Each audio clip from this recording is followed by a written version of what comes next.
The hot tea splashed across her arm like fire, and the young waitress screamed as her skin blistered right there in front of everyone. The wealthy woman who poured it didn't even blink. She just threw money on the table and walked out. No one in the crowded cafe moved to help. No one said a word. But outside in the shadows, one tired man who had nothing stopped walking, and what he did next would cost him everything he had, yet give him more than he ever dreamed. Before we continue, can I ask you a question? Where in the world are you watching from? Comment below because we'd love to know how far these stories travel, and hit that subscribe button, click on the like button, and share. Don't forget to turn on the notification button so you won't miss out on more intense stories like this. Stick with us to the end. I promise you won't want to miss what's coming. In the busy outskirts of Riverton, where the city lights faded into dusty roads and simple homes, there lived a young man named Ethan Harper. He was 29 years old, but the weight of life made him feel much older. Every morning before the sun rose, Ethan woke up in a small one-room apartment he shared with his mother Eleanor and his younger sister Lily. His hands were rough and scarred from years of fixing cars at a noisy garage, lifting heavy engines under the burning sun for wages that barely covered their needs. Eleanor was 56, but illness had stolen her strength. She moved slowly, her knees aching, her hands trembling as she tried to prepare simple meals. Yet every morning, she would call out softly, "Ethan, my son, please eat something before you leave." Ethan would always smile gently and reply, "Mama, save it for you and Lily. I'll eat later." He never wanted to take the little they had. Lily was 23, bright-eyed and full of dreams. She wanted to become a nurse, to help people like their mother, but school fees were impossible. So she stayed home, helping Eleanor and selling handmade crafts by the roadside to bring in a few extra coins. "One day, brother," she would say with hope in her voice, "things will change for us." One Thursday evening, Ethan finished work later than usual. The garage owner had demanded overtime for a big job, and Ethan's muscles burned with exhaustion. His stomach was empty, but he collected his small pay, tucked it carefully into his pocket, and started the long walk home. The streets were quiet, most shops closed, only a few flickering lights guiding his way. As he passed the Silver Spoon Cafe, a place meant for the wealthy, with bright lights, soft chairs, and the rich smell of spiced rice and grilled meat drifting out, Ethan paused for just a moment. His stomach growled loudly. Through the window, he saw people in fine clothes laughing and eating without a care. He whispered to himself, "One day, Lord, one day." Then he turned to continue walking. But then he heard it, the scream that stopped him cold. A woman's voice, sharp and angry, shouting from inside the cafe. "Are you stupid? Do you know who I am? How dare you bring my food late?" Ethan turned back. Through the glass, he saw a well-dressed woman standing furiously at her table, gold jewelry flashing on her neck and wrists. In front of her stood a young waitress, small and frightened, holding an empty tray, head bowed low. I'm so sorry, ma'am," the waitress said quietly, her voice shaking. "I brought it as fast as I could." "The kitchen was busy. I brought it as fast as I could." "Sorry," the woman screamed. "Sorry is not enough. Do you know how much I paid for this?" The waitress didn't reply, just stood trembling.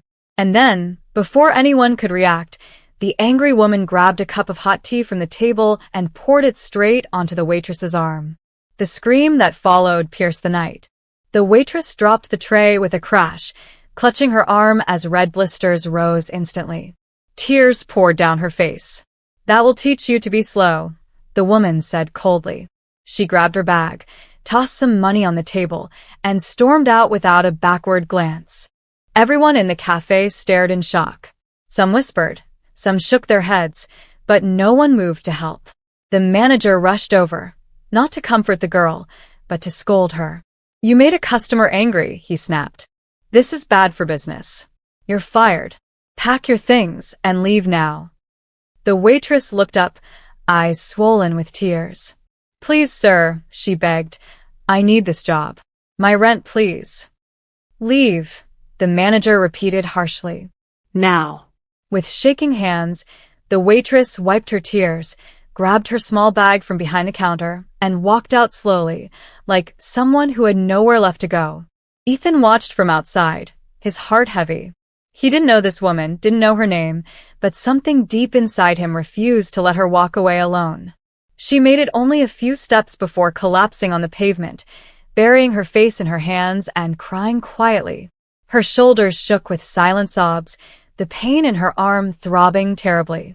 Ethan approached slowly, not wanting to scare her. "Excuse me," he said softly. She looked up, startled, her face wet with tears. "I'm sorry," Ethan said quickly. "I didn't mean to frighten you. I saw what happened there. Are you all right?" She stared at him for a long moment, then looked down. "I'm fine," she whispered, but her voice broke. Ethan sat beside her on the pavement, keeping a respectful distance. "You don't look fine," he said gently. "My name is Ethan. I was just walking home when I saw that woman, what she did to you. It was wrong. Very wrong. I'm sorry you went through that." Her eyes softened a little. "Thank you," she whispered. My name is Elena." "Elena," Ethan repeated. "That's a beautiful name." He paused, seeing her pain. "You lost your job?" She nodded, fresh tears falling. "Yes. And I have nowhere to go. My rent is already 2 months late. The landlord said tomorrow he'll lock me out. I don't know what to do." Ethan's heart tightened. He knew that fear all too well, the fear of having nothing. He thought of his mother waiting at home, his sister Lily. They had so little. But he looked at Elena's burned arm, her tear-streaked face, and he knew he couldn't leave her. "Elena," he said gently, "I don't have much. My home is small, just 1 room for me, my mother, and my sister. It's not fancy at all. But if you need a place tonight, you can come with me. No one should be alone on the streets." Her eyes widened in disbelief. You would do that? For a stranger?" "Yes," Ethan said simply. "It's what anyone should do." She stared at him, searching his face for any sign of deceit, but found only sincerity. Slowly, she nodded. "Thank you," she whispered. "Thank you so much." Ethan stood and offered his hand. She took it carefully, and together they walked into the night.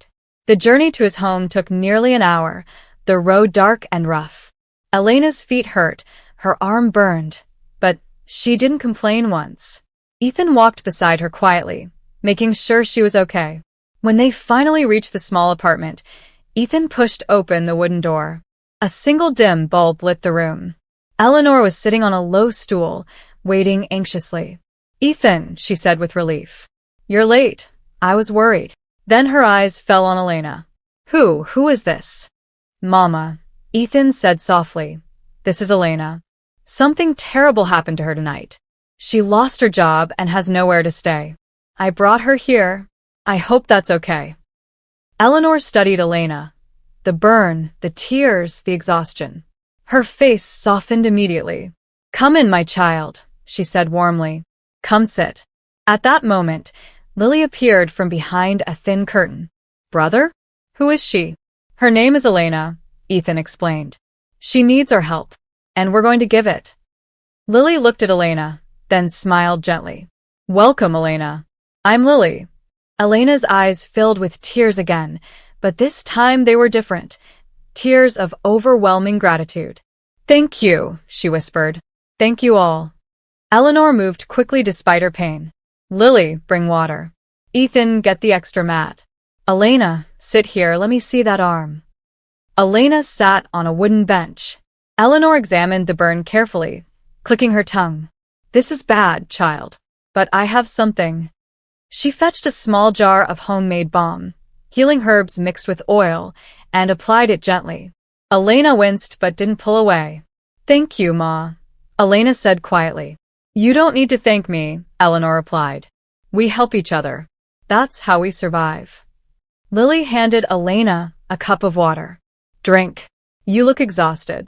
Elena drank slowly, looking around the simple room. No fancy furniture, just mats, benches, a small stove. But the air was filled with something she hadn't felt in years. Genuine warmth. "You'll sleep here tonight," Ethan said. "Tomorrow we'll figure out the rest." Elena nodded, too emotional to speak. That night, Lily gave Elena one of her wrappers to cover with. Eleanor insisted she take the softer mat. Ethan sat outside for hours, watching the door, making sure she felt safe. For the first time in months, Elena slept without fear. And deep in Ethan's heart, something new stirred, a quiet hope he couldn't yet name. The next morning, Elena woke to the sound of Eleanor preparing breakfast, simple boiled yam and sauce. The balm had eased the pain greatly. "Good morning, Ma," Elena said softly. "Good morning, child," Eleanor smiled. "How's the arm?" "Much better. Thank you for everything." Eleanor waved it away. "Come eat. We share what we have." Elena hesitated. "Ma, I don't want to take your food." "Sure," Eleanor said kindly. "That's how we stay alive, sharing." Lily joined them, smiling brightly. "Good morning, sister." Elena blinked. "Sister?" "Yes," Lily laughed. "If you're here, you're family now." Tears pricked Elena's eyes again. Ethan walked in from outside, fresh from washing. Seeing Elena sitting with his mother and sister warmed his chest in a way he hadn't felt before. "Good morning," he said gently. "Good morning, Ethan," Elena replied, her voice soft. They ate together in comfortable silence. The food was simple, but to Elena, it tasted like love. After breakfast, Ethan prepared to leave. "I have to go to the garage." "Elena, rest here today. We'll talk when I return." But Elena stood. "Ethan, I can't just sit and do nothing. Please let me help." Eleanor nodded. "She's right, son. Let her contribute if she wants." Ethan smiled. "Okay, but rest that arm." Over the next few days, Elena settled in. She helped Eleanor cook, went with Lily to sell crafts, and clean the small space. She poured her gratitude into every task. And as time passed, Ethan noticed things about her. How she held things delicately, how her speech was polished, how she moved with quiet grace. One evening, as the sun set in fiery colors, Ethan and Elena sat outside. "Elena," he said carefully, "may I ask you something?" "Yes." You don't seem like someone who's always struggled.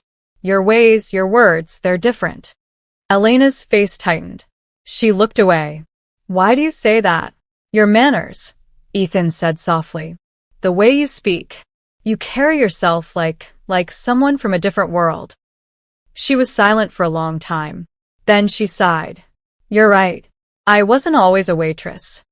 Ethan waited patiently.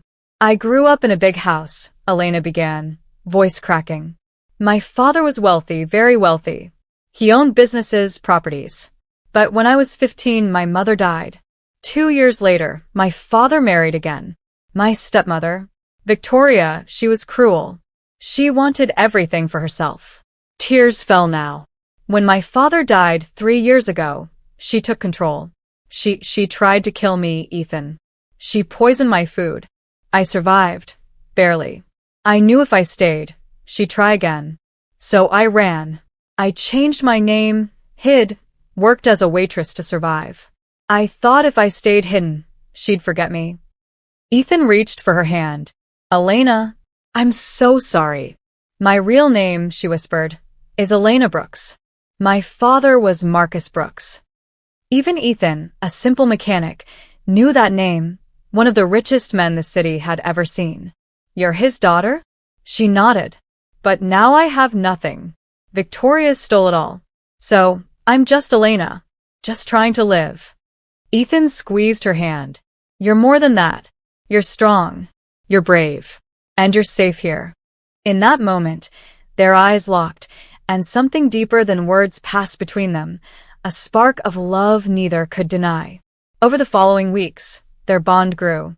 They talked late into the night, laughed over small things, shared dreams. Eleanor and Lily saw it clearly. One night, Lily whispered to her mother, "Mama, I think Ethan is falling in love." Eleanor smiled. "And I believe she's falling too, child." But joy, as Ethan knew too well, could be fragile. Listen, my friend, if this story is touching your heart already, please don't just watch and scroll past. Hit that subscribe button right now. So many people watch these stories but forget to subscribe, and it hurts the channel deeply. We pour our hearts into bringing you these messages of hope and kindness. If you don't subscribe, you might miss the next story that could change someone's life. Please don't let that happen.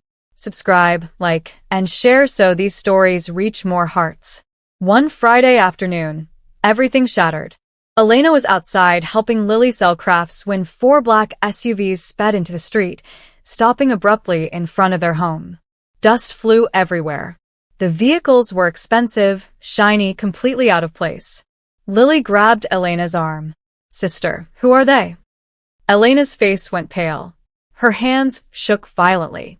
"No," she whispered. "No, please no." Doors opened.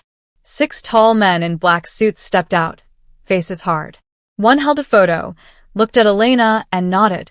"Miss Brooks," he said firmly. "We've found you." Elena backed away. "I'm not going with you. Your stepmother sent us," the leader continued. "Victoria Brooks wants you home. Now." "No," Elena shouted. "She tried to kill me. I won't go." "That's not our concern," the man said coldly. "Come willingly, or we will take you by force." Lily stepped in front. "You can't take her. She's with us." One man shoved Lily hard. She stumbled and fell, scraping her knees. "Lily!" Elena cried. At that moment, Ethan came running from the garage, having seen the cars from afar. "Stop!" he shouted, racing toward them. 2 men grabbed him roughly. "Ethan!" Elena screamed. He struggled fiercely. "Let her go.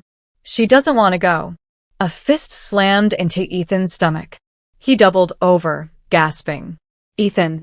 Elena sobbed, trying to reach him. But strong hands seized her arms. "No. Please don't hurt him." They dragged her toward the SUV. She kicked, screamed, fought with everything she had. Eleanor ran out, shouting, "Leave my child alone." But they didn't listen. Ethan tried to stand, but was pushed down again. Elena's eyes met his one last time. "Ethan, I'm sorry," she whispered as tears streamed down. "Elena," he roared, voice breaking. They shoved her inside, slammed the door, and the SUVs sped away, leaving only dust and heartbreak. Ethan knelt in the dirt, breathing hard, heart shattered. Lily helped him up, crying. "Brother, what do we do?" He stared at the empty road, jaw tight. "I don't know, but I won't give up on her." Eleanor placed a trembling hand on his shoulder. "She loves you, son. And you love her. Fight for her." Ethan nodded, eyes burning. "I will, Mama. I will." Inside the SUV, Elena sat pinned, staring out the window. Tears fell silently. She thought of Ethan's kindness, Eleanor's warmth, Lily's laughter, the only real family she'd ever known. "I'll come back," she whispered fiercely. "I promise." The SUVs drove for hours until they reached a massive mansion in upscale Barrage. Gates opened automatically. Elena was dragged inside, marble floors, crystal lights, luxury everywhere. But to her, it felt like a cage.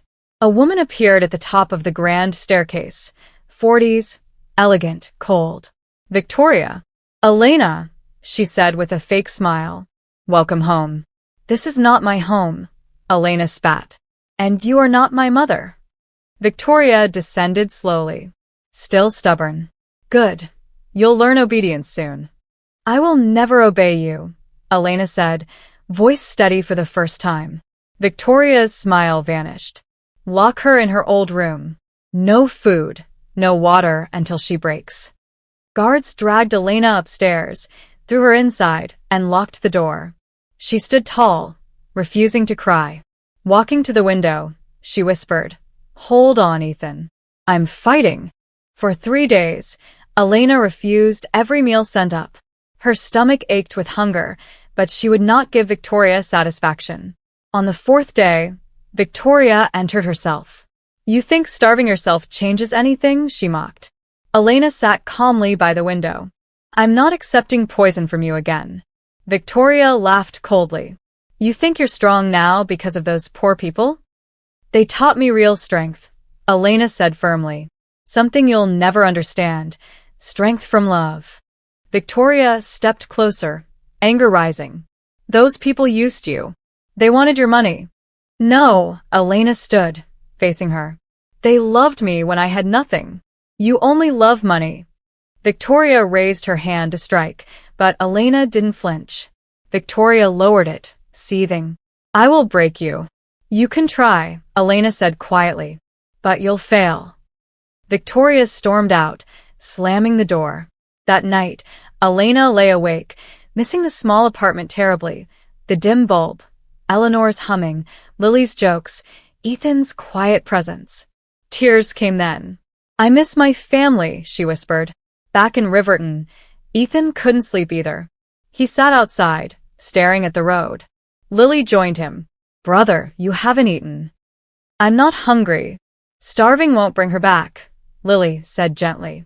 What if I never see her again? Ethan's voice broke. What if they hurt her? She's strong, brother. Have faith. Eleanor brought food. Eat, son. You need strength to fight for her. Ethan forced down a few bites, surrounded by his family's love.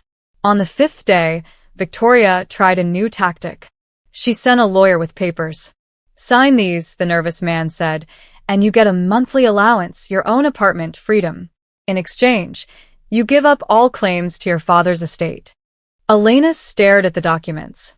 You think I'd sell my father's legacy to a murderer? It's generous, the lawyer urged. No, Elena said coldly. My father built that for me. I'll never sign. Victoria, listening outside, burst in furious. You ungrateful. You stole everything. Elena shouted. You poisoned me, and now you want me to smile and hand it over? The lawyer fled. Victoria glared. You'll regret this. No, Elena said calmly. You will. That night, Elena's determination grew. She remembered something. Her father used to hide important papers. She searched her old room carefully. Behind a large mirror, her fingers found a hidden latch. Click. It opened. Inside were envelopes in her father's handwriting. One marked, for Elena, in an emergency. Tears filled her eyes. Papa, you knew. She opened it. Photocopies of the real will, deeds, a letter. My dearest Elena, if you're reading this, something has happened to me. Victoria married me for money, not love. Everything is yours, only yours. The original will is with my lawyer, Mr. Harlan. Contact him. Be strong. I love you forever. Papa. Elena clutched the letter to her chest, sobbing softly. Thank you, Papa. She hid the documents under the mattress. Now she had proof. Now she had hope. The next morning, she knocked loudly on the door. Tell Victoria I've changed my mind. I'll sign, but only with my lawyer present, Mr. Harlan. The guard reported it. An hour later, Victoria entered triumphantly with the lawyer. Finally, sensible. I want Mr. Harlan here, Elena said firmly. My right. Victoria frowned but agreed. Fine. They went downstairs. Victoria called Mr. Harlan on speaker. Mr. Harlan, Victoria said stiffly. This is Victoria Brooks. Elena wants to discuss the estate. Elena, the elderly voice asked worriedly. Is she safe? She's fine, Victoria snapped. Put her on. Elena took the phone. Mr. Harlan, I need you. I found Papa's hidden documents. Pause. Do not sign anything, he said firmly. I'll be there tomorrow. Hope surged in Elena's heart. Victoria ended the call, glaring. You think you're clever? I think I'm fighting for what's mine, Elena replied. Hey besties, we're only halfway through this powerful story and already hearts are being touched. But imagine if this video stops reaching people, because not enough subscribe. These stories of kindness and justice need to spread. If you're feeling the emotion right now, please subscribe. It takes just 1 second, but it means the world to us. Don't let these messages die. Subscribe, turn on notifications, and share with someone who needs hope today. Your support keeps stories like this alive. Mr. Harlan arrived the next morning at exactly 10 o'clock. He was an older man with kind eyes behind wire-rimmed glasses and a worn leather briefcase that had seen years of battles. Victoria greeted him at the door with a tight, forced smile, her designer dress perfect as always. Elena stood straight, heart pounding but face calm. "Thank you for coming, sir," Elena said softly as she hugged him briefly. "You look so much like your father," Mr. Harlan whispered, his voice thick with emotion. "Let's talk privately." Victoria protested immediately. "This is my house. Any discussion happens in front of me." Mr. Harlan looked at her coolly. "This is between me and my client, Mrs. Brooks. The law is clear." Victoria's jaw tightened, but she stepped aside. They entered the study, dark wood, tall bookshelves, a large desk that once belonged to Elena's father. Elena handed Mr. Harlan the hidden envelopes with shaking hands. He opened them carefully, reading the letter first. His eyes misted over. Then he examined the photocopies, the real will, the property deeds, the business registrations. "When your father passed," he said quietly, Victoria presented a different will.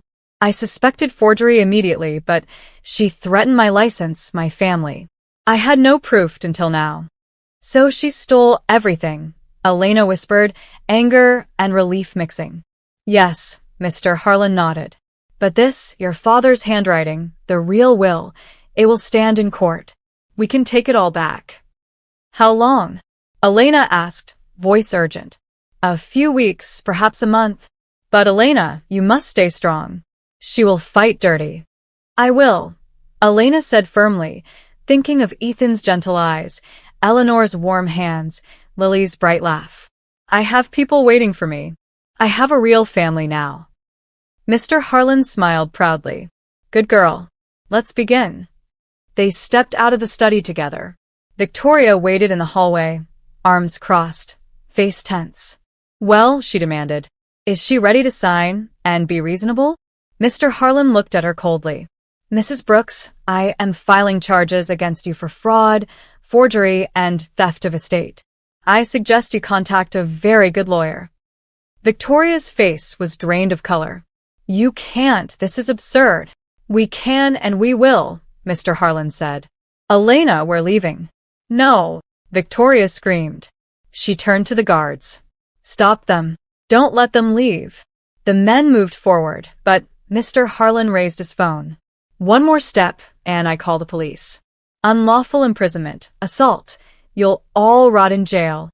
The guards froze, looking at each other. One muttered, "I'm not going to prison for her." They stepped back. Victoria's eyes blazed with pure rage, but she was powerless. "Fine. Go." "But this isn't over, Elena.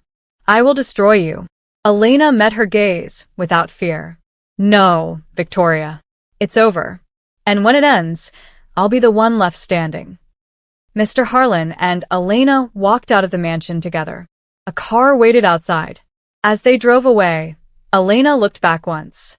"I'll return," she whispered, "but next time as the owner." Over the next 3 weeks, the legal battle moved faster than anyone expected. Mr. Harlan filed everything: the real will, the handwriting samples, the hidden letter. Experts confirmed Victoria's documents were forged. Her expensive lawyers tried every trick: delays, accusations, even attempts to discredit Elena as unstable. But the truth was stronger. Elena stayed in a simple hotel during the trial, not a luxury suite, but a modest room that reminded her of Riverton. Every night, she lay awake thinking of Ethan. Did he eat today? Was he sleeping? Did he still believe she would return? "Wait for me," she whispered into the dark. "Just a little longer." Finally, the court date arrived. Elena wore a simple dress, hair tied back, head high as she entered the courtroom. Victoria sat on the other side, surrounded by lawyers, dripping in jewelry, face hard. The judge entered. Proceedings began. Hours of evidence, documents shown, experts testifying. Victoria's forged will exposed line by line. Her lawyers fought, but the proof was overwhelming. At last, the judge spoke directly to Victoria. "Mrs. Victoria Brooks, the evidence proves beyond doubt that you committed fraud and forgery to steal the estate of the late Marcus Brooks.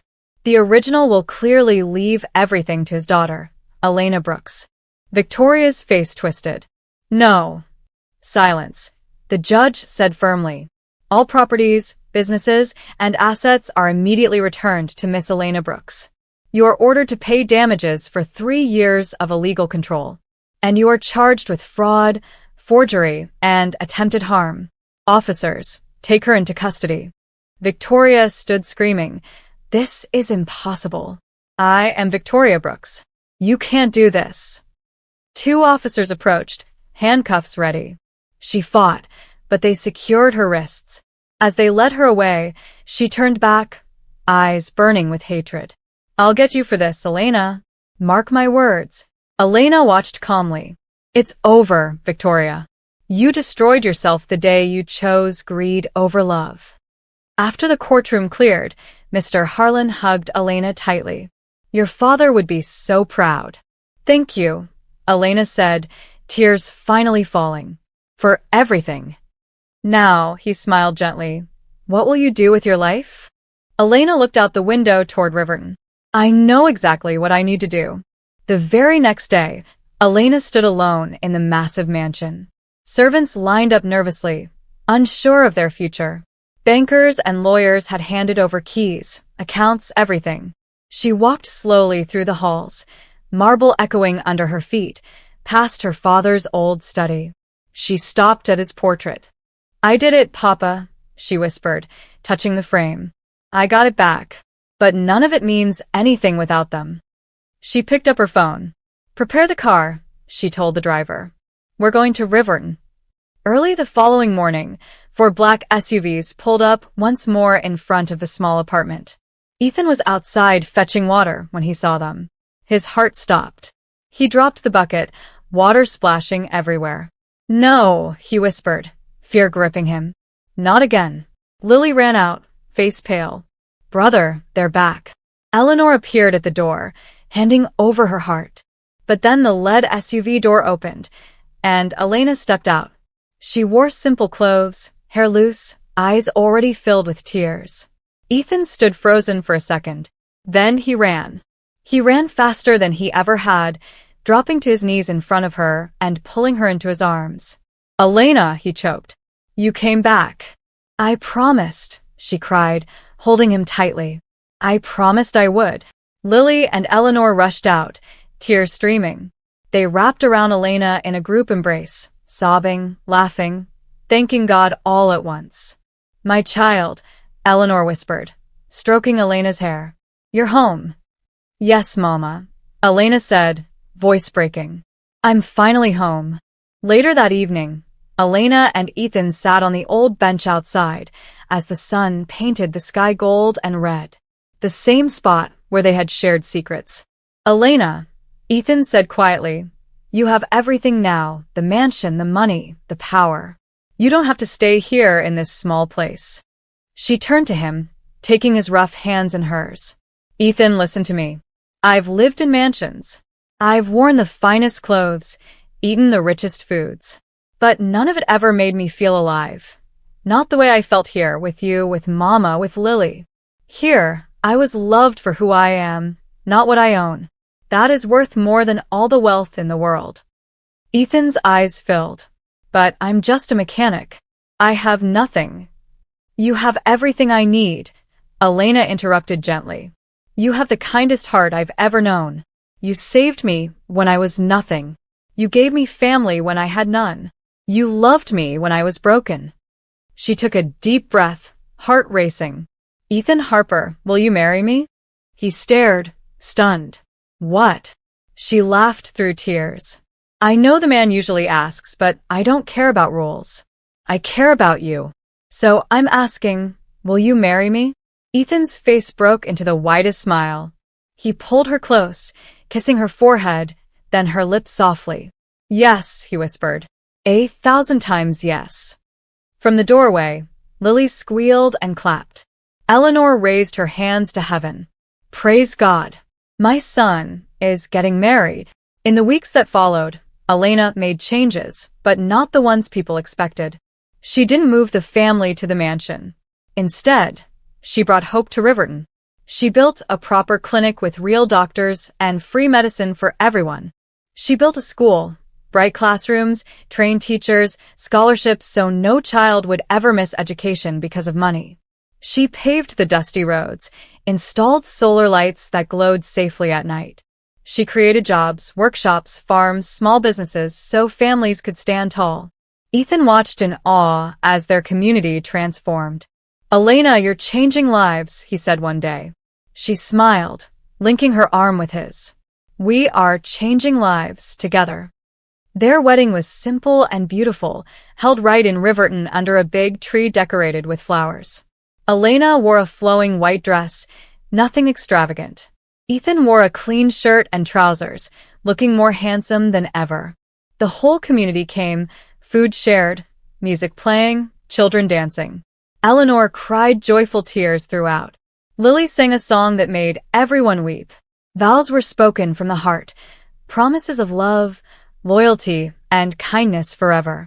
After the wedding, Elena had a comfortable but modest house built in Riverton, enough rooms for all of them, a garden, a porch to watch sunsets. One quiet evening, as children played in the new schoolyard nearby, Elena leaned her head on Ethan's shoulder. "Do you ever regret it?" she asked softly. "Marrying someone with so much past pain?" Ethan kissed her hand gently. "Regret? Elena, you are my greatest blessing. You taught me that kindness always wins, that love is stronger than money, that true wealth is the people who stand beside you. I love you, Ethan Harper. And I love you, Elena Harper." Eleanor came out carrying cool drinks. "Come inside, you two." Lily made dinner. Hand in hand, they followed her in, family complete. Far away, Victoria sat in a prison cell, alone and forgotten. Greed had taken everything from her. But Elena rarely thought of her anymore. She had learned to forgive, not for Victoria, but for her own peace. Every morning now, Elena woke beside Ethan. She heard children laughing on their way to school. She smelled Eleanor's cooking. She watched Lily studying for nursing school, fees paid, dreams alive. And every single day, Elena thanked God for that terrible night she lost everything, because it led her to find what truly mattered. Because sometimes the darkest moments bring the brightest light. Sometimes losing it all helps you discover real riches. And sometimes the poorest man, with nothing but a kind heart, is actually the richest soul you'll ever meet. One small act of kindness changed 2 lives forever. Ethan never knew that stopping for a crying stranger would bring him the love of his life. Elena never imagined that being burned and fired would lead her to true family. But God knew, and He wove their stories together with threads of mercy and grace. My dear friend, if this story has touched your heart, if it's made you cry, smile, or believe again in kindness, please don't just close the video. So many watch but never subscribe, and it breaks our hearts because we pour everything into these tales to spread hope. If you don't subscribe, like, comment, and share, stories like this might not reach the people who need them most. Please take a second, hit subscribe, turn on the bell, like this video, and share it with someone who needs encouragement today. Your action keeps the light of kindness shining farther. Thank you, from the bottom of our hearts. What did you think of Ethan and Elena's journey? Who touched you most? Ethan's quiet sacrifice, Elena's courage, or the family's unbreakable love? Drop your thoughts in the comments. I read every single one. And get ready, because another powerful story is coming very soon. Stay subscribed, stay blessed, and remember, a little kindness can change everything.